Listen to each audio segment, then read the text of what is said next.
Hello, folks. Today we're going to talk about why I think Lumix is going to release, if not one, two new cameras in May or around that time frame, between May and July. Andrea Pazzo, which in Italian means Andrea Crazy. I am Italian born, so that's why I know all of this. But Andrea Pazzo from Sony Rumors and L Rumors has come out and said that there is a really trustable source that he has that has told him that the SL3 from Leica is going to be released in March 8. And there you will ask me, why am I talking about Leica? Because, well, we know the L mount is basically Leica mount. So there is the agreement where if Panasonic or whoever is going to use a sensor similar to the one that Leica is going to use, who is in the L mount alliance, will need to wait a couple of months before they can release their own version of that sensor. And the sensor is actually a Sony developed 60 megapixels or BSI, so stacked 60 megapixel sensors.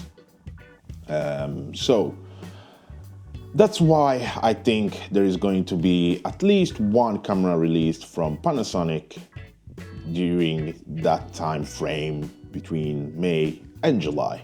And that camera, it's going to be the S1R II. And why not the S1H II? Because I hope they are not going to put that sensor inside the S1H II.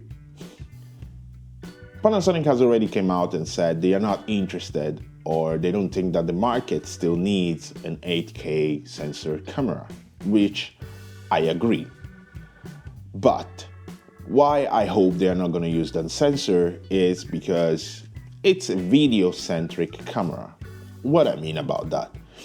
Lumix is known for their video-centric cameras, and putting such a high megapixel sensor in a camera, it will affect really a lot your shadows, your grain, and your dynamic range when it comes to the shadow side. So you will have more grainy footage and less low light capabilities, which it's not a problem in that prospect or in that aspect, because if you are shooting, you want to lit probably you want to lit properly your scene anyway, so that's not the big issue. But still, I hope if they do it, at least that they will somehow implement something to fight against that part and kind of bring us something a little bit more revolutionary than what we have.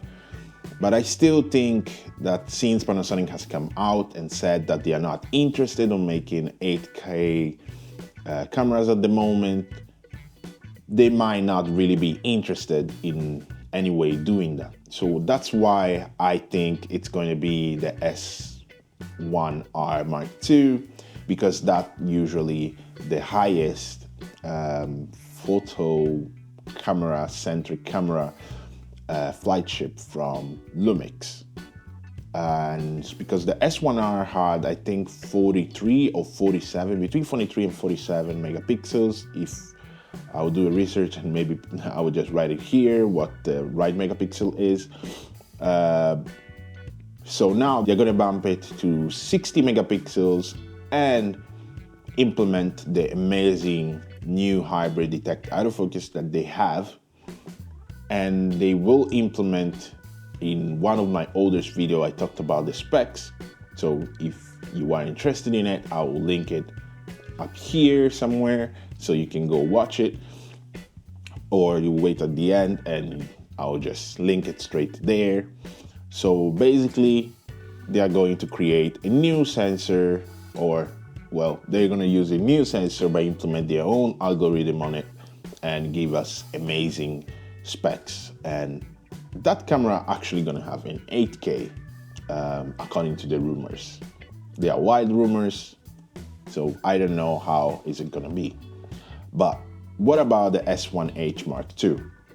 If they get released on the same time and they are gonna use the same sensor, they are probably gonna make something how they made the S5 Mark II and the S5 Mark II-X, where the S1R II is gonna be the photocentric camera, and the S1H Mark II is going to be more of the video-centric camera. So they're not really going to compete against each other when it comes to photography from one part and the video from one side.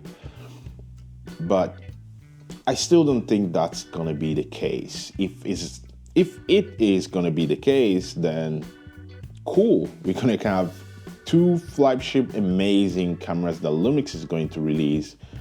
But what do you think down below? Do you think the S1H Mark II should have 60 megapixels so they can have 8K internally, but you don't really need 60 megapixels, you just need 40 megapixels to have 8K in a camera? But what do you guys think? Do you think it's 8K actually really needed by Lumix, or we should just go for the classic 6K that they have been doing for ages now? I don't know.